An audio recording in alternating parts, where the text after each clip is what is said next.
ఇప్పుడు ఎవరెవరైతే చెప్పారో వాళ్ళందరూ కలిసి మరి మమ్మల్ని ఎందుకు ఇలా చేస్తున్నారు, మమ్మల్ని ఇట్లా మాట్లాడద్దంటున్నారు. మగడు ఏం సరిగ్గా మాట్లాడలేదు, పూర్తి బాధ్యతలు కూడా నాయే. ఇట్లాంటి పరిస్థితి మాకు వచ్చింది సార్ ఈ రోజున.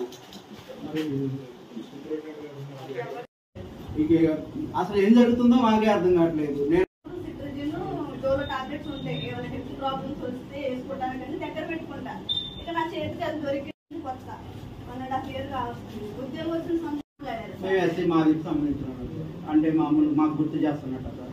మీరు అన్నగారు దాన్ని కాదుగా సార్, దూరంగా ఉంటానికి మేము మా ఇవన్నీ మాట్లాడారు. సరేలే అనుకున్నా. మళ్ళీ నన్ను కాకుండా మాట్లాడతాను, నేను పని చేయనా అంటే లేదమ్మా నువ్వు అలా ఉండవు, నీ బిహేవియర్ అలా ఉండదు, నువ్వు అలా ఉండవు, నువ్వు పని చేసే మనిషివి, నువ్వు తప్పు చేసావు, నువ్వు ఇది తప్పు రాసావు, ఇది కరెక్ట్ చేసుకో, సరే మిస్టేక్ అయింది సరి చేసుకో అంటే నేను కంపల్సరీ సరి చేసుకునేదాన్ని. నాకు కొంచెం టైం ఇచ్చినా సరి చేసుకున్నాను. అసలు అదేమి లేదు సార్, ఎందుకు టార్గెట్ చేస్తున్నారో తెలియదు నాకు. అడిగి ఉంటారు కదా పర్సనల్ గా అయినా ఇష్యూ ఏంటిది, అసలు ఎందుకు జరుగుతుంది ఏంటిది అనేది ఈ విషయం ఏదైనా మీకు కొద్దిగా ఇంట్రడక్షన్ అనేది ఇచ్చింటారు కదా. లేదు ఇవ్వలేదు సార్. ఫస్ట్ నా స్థితి